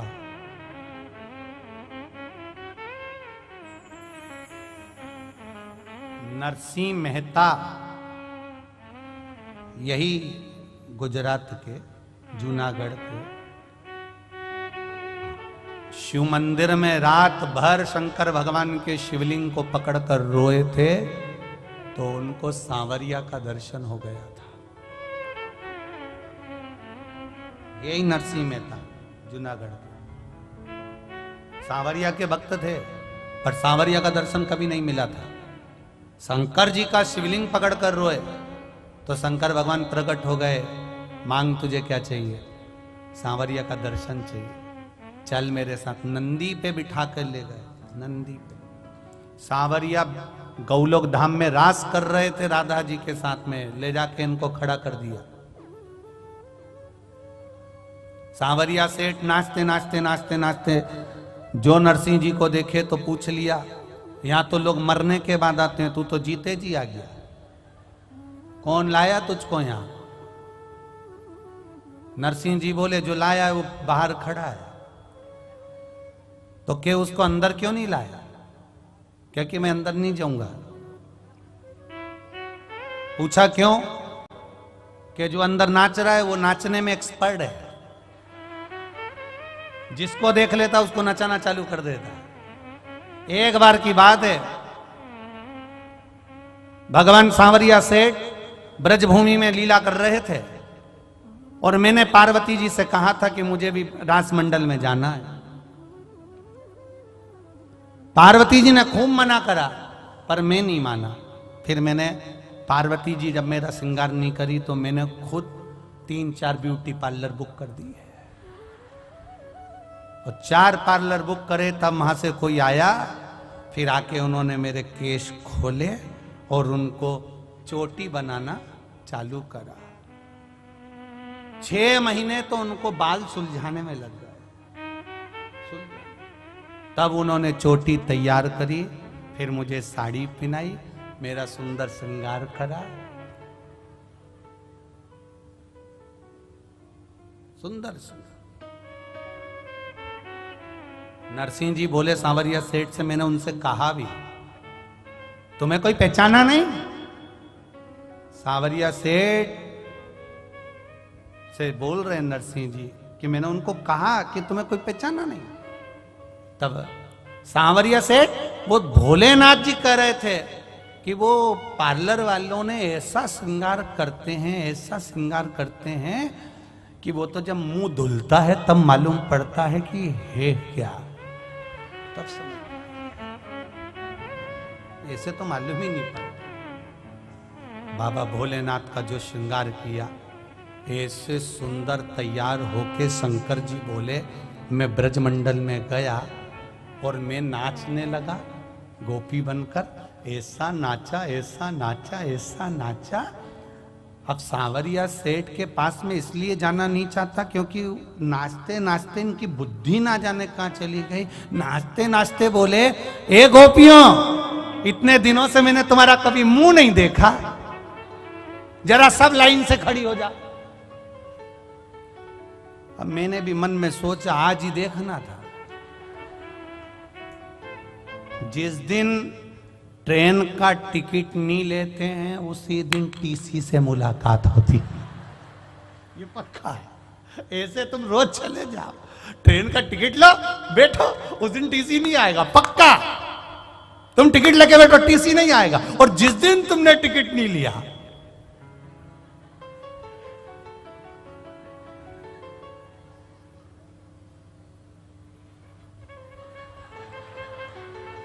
आ रहा, कुछ भय लगा हुआ है, आ रहा। इतने में कहीं का मूंगफली बेचने आ गया। सर क्या हुआ? कुछ नहीं, 10 रुपए की दे दो। इनको लगा टीसी है, इनको टीसी लग रहा, भय लग रहा। लाइन से खड़े हो गए। शंकर भगवान बोले नरसिंह मेहता से, हम भी लाइन से खड़े हो गए। इतना इतना घूंघट डला था। पार्वती ने कहा था मुंह मत दिखाना किसी को। हमने भी पल्लू पकड़ के रखा था। 3 जगह से पार्लर वाली ने पिन टच कर दी थी, जूड़ा से लेके पूरी की पूरी, और इतना पूरा घूंघट करके हम खड़े। अब इतने में हमने सोचा कि ये उधर से देखते देखते देखते देखते आएगा, हम इधर से खसक जाएंगे पीछे से। कई लोग पीछे इसलिए भी बैठते, कथा में अपना मन नहीं लगे तो अपन धीरे से खसक लो, आगे बैठ जाएंगे तो महाराज के चक्कर में देंगे। तो हम सबसे आखिरी में लगे। इतने में सांवरिया सेठ बोले उधर से मुंह देखूंगा। हम भी बड़े फंसे। हमने सोचा तुम इधर आओ, हम उधर चले जाए। शंकर भगवान उधर चले गए। सांवरिया जी बोले अब मैं उधर से देखूंगा। इतने में हमने सोचा हमारे पीछे पड़ा नहा धो के, तो हम भी 6 गोपी इधर 6 गोपी इधर, बीच में हम खड़े हो गए। अब उधर से मुंह देखते देखते देखते देखते देखते इधर तक आया। सांवरिया जी पास वाली गोपी का मुंह देख रहा था और हमें चिढ़ा रहा था। और जो पास वाली का मुंह देखकर हमारे सामने आया, हमारा पल्लू उठाने लगा, हम नीचे खींचने लगे। वो उठा है, हम नीचे खींचे, वो उठा है, हम और नीचे खींचे। खींचते खींचते, अब साड़ी तो साड़ी है, सरकारी रोड थोड़ी ना खसकते। अब खींचते गए खींचते गए खींचते गए। भोलेनाथ जी बोले हमने सोचा था कि सांवरिया द्रौपदी का चीर बढ़ाया था, हमारा भी बढ़ा रहा हो। खींचते खींचते जो पिन टच थी वो निकल गई और खसक गई है सर से साड़ी, और मुस्काए में आ गए, साड़ी नीचे हो गई। और इतने में सांवरिया सेठ बोले प्रभु अकेले आए हो, माता को कहां छोड़िया है?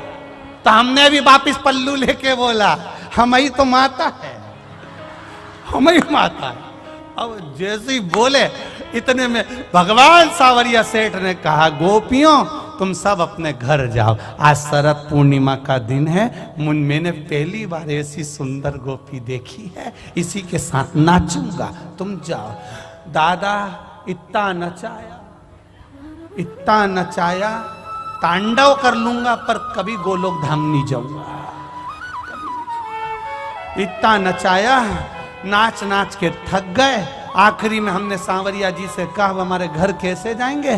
सांवरिया सेठ ने मनसुका सिरदामा मधुसूदन दाऊ सबको बुला लिया और उनके पिताजी की खटिया बुलवा ली, पलंग निवाड़ की, और उस पे हमको सुला दिया और 4 लोग लेके हमको वापिस छोड़ दिया है। फिर हमने पार्वती से कहा पार्वती बड़े दुख में हैं हम। पार्वती जी बोली मैंने पहले ही मना करता, मेरे से तो बोलना ही मत कि पांव दबा। जब मैं मना करी थी तुम गए काहे? इसलिए मेरा निवेदन है पतियों से थोड़ा कभी कभी पत्नी का कहना मान लिया करो, कभी कभी।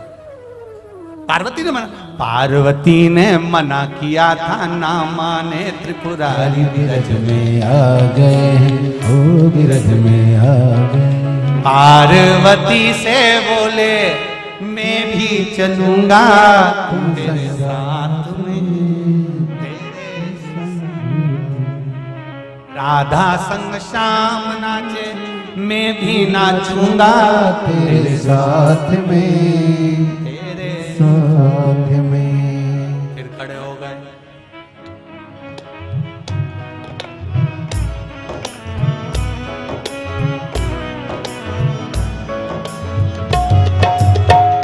एक बात महाराज जी, आदरणीय परम पूज्य गुरुदेव रामशरण दास जी महाराज जी से जो जरूर पूछूंगा कि कंजरी वाले ने खाया क्या।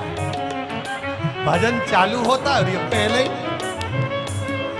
अरे खसक गई है सर से साड़ी मुस्काए गिरधारी विरज में आ गए, ओ विरज में आ गए।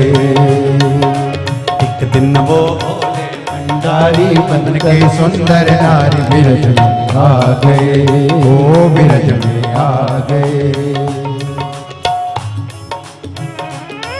जय हो।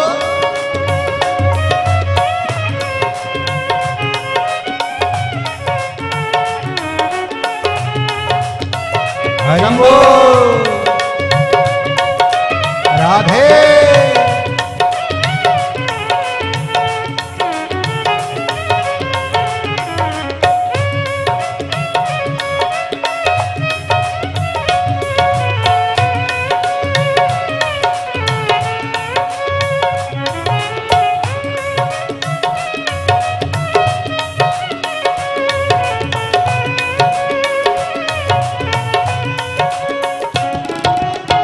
पार्वती से बोले मैं भी चलूंगा तेरे साथ में, तेरे साथ में हो।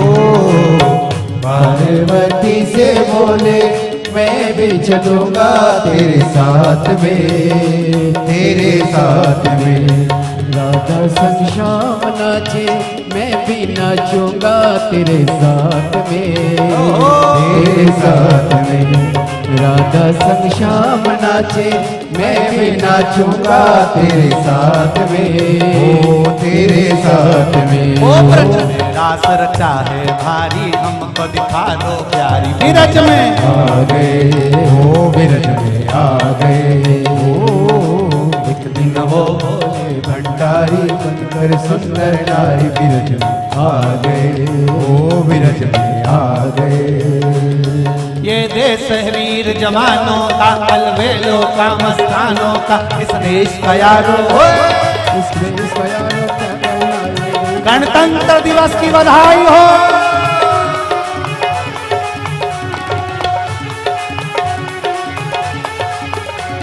ये देश है वीर जवानों का, अलवेलों का, मस्तानों का, इस देश का यारो हो। देश का यारों का कहना, ये देश है दुनिया का कहना हो।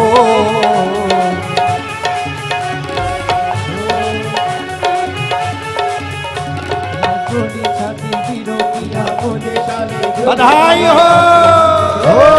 राधे राधे मस्ती में मस्ती ये घूमे मस्ती में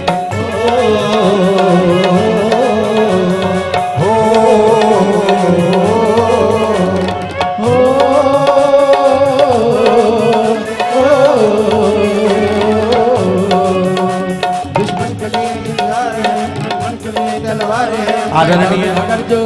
आदरणीय पूज्य गुरुदेव से शरणानंद काजी महाराज जी से कहूंगा आप भी पधारें। मेरी भारत माँ का एक ध्वज आपके हाथ में भी, संतों के हाथ में भी होना चाहिए। ये देश है वीर जवानों का, अलवेलों का, मस्तानों का, इस देश का यारो हो। इस देश का यारों का कहना, ये देश है दुनिया का कहना हो।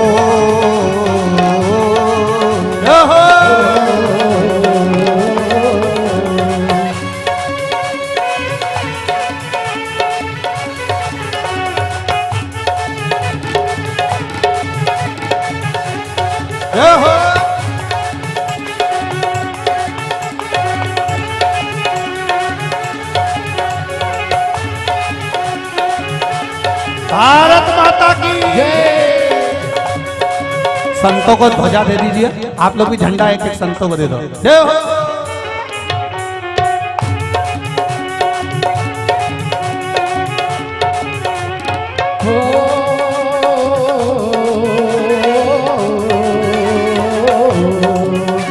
दिल भर के लिए दिलदार है, दुश्मन के लिए तलवार है, मैदान में अगर जो ओहो! मैदान में अगर हम हट जाए, दुश्मन के लेके हट जाए।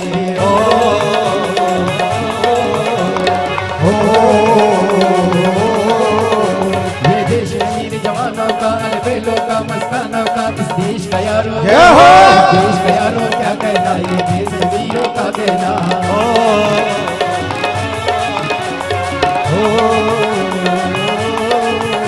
यहाँ चोटी छाती वीरों की, यहाँ भोली शक्ल हीरो की, यहाँ गाते हैं रांझे, यहाँ गाते हैं रांझे, मस्ती में मस्ती है झूमे मस्ती में।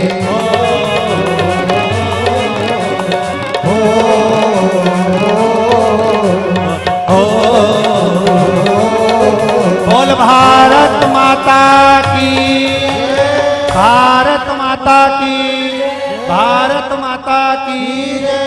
सभी को गणतंत्र दिवस की बहुत बहुत बधाई। अपनी जगह पर बैठ जाओ। एक बार संतों के लिए जोरदार ताली बजाकर बहुत बहुत साधुवाद सभी संतों का। भगवान देवाधिदेव महादेव की कथा का आनंद लेते हुए सुंदर देवव्रत का चरित्र अभी रहा है। देवव्रत के पावन चरित्र का स्मरण रहा है, जिसका आनंद अपन सब भाव भक्ति के साथ लेवेंगे। शिव कथा कह रही है, भगवान शंकर का गुणगान कर रहा है, भगवान शिव का स्मरण कर रहा है। भारत माता की, भारत माता की, भारत माता की। बोल बम का नारा है, बोल बम का नारा है। बाबा एक, सारी समस्या का हल। कौन सा युग चल रहा है? शिव युग चल रहा है। भगवान देवाधिदेव महादेव की पावन कथा का रस तत्व अपन सब बस आरती के लिए 5 मिनट में नाम आ रहा है। आप लोग खड़े रहेंगे तो वापिस जाके आएंगे। भगवान शिव की सुंदर देवव्रत की कथा चल रही है। उसमें स्वान की योनि से मुक्ति का जो क्रम है वो कल की कथा में अपन श्रवण करेंगे कि देवव्रत किस तरह से, किस भाव से भगवान शंकर की अर्चना करते हैं, भगवान शंकर से विनती करते हैं, भगवान शंकर से प्रार्थना करते हैं और भगवान शिव से निवेदन करते हैं। भगवान शंकर से प्रार्थना कर कर, अर्चना कर कर, निवेदन कर कर भगवान शिव से प्रार्थना करते हैं कि बाबा मेरी बेटी गलत कारणों से ऐसी योनि में पड़ गई है, उस योनि से मुक्ति का कोई उपाय बताओ, कोई उपाय मुक्ति का। महाराज शिव पुराण कहती है, भगवान शंकर का संवाद कहता है। शिव कथा वर्णन करती है। भगवान देवाधिदेव महादेव नित्य प्रति करुणा करने वाले, वो तो स्वयं महामृत्युंजय हैं। अकाल मृत्यु वो मरे जो काम करे चंडाल का, काल उसका क्या बिगाड़े जो भक्त हो महाकाल का। जो शिव का उपासक हो, शंकर का उपासक हो, उसका काल भी कुछ नहीं बिगाड़ पाता। ऐसे देवाधिदेव महादेव। शिवलिंग पकड़कर प्रार्थना करना, दर्शन देना, ये सब कल की कथा में स्मरण करेंगे। शंकर पार्वती जी गणेश जी को लेकर पधार रहे हैं। जोरदार ताली बजाकर स्वागत करें। भगवान देवाधिदेव महादेव गणेश जी को लेकर पधारे हैं। कुछ सूचनाएं आशीष जी देंगे, उसके बाद में आरती का क्रम होगा। नामों का जो स्मरण किया जाएगा वह लोग मंच पर आएंगे और 3 फरवरी से 9 फरवरी तक बरहानपुर नवीन कृषि मंडी में शिव महापुराण की कथा 2 बजे से 5 बजे तक अश्वत्थामा शिव महापुराण की कथा रहेगी। बरहानपुर के आसपास के सभी भक्तों से निवेदन है, दिल से, आनंद से, भाव से, ये मौका छोड़ना नहीं है। आप सबको आनंद लेना है शिव महापुराण की कथा का। अश्वत्थामा के पावन चरित्रों का अपन स्मरण करेंगे। अश्वत्थामा ने जिन शिवालयों में जाकर भगवान शंकर की आराधना करी है और शिव का एक स्वरूप है अश्वत्थामा, उनका स्मरण करेंगे। अभी आज की कथा को यहाँ विराम की ओर ले रहे हैं। हर हर महा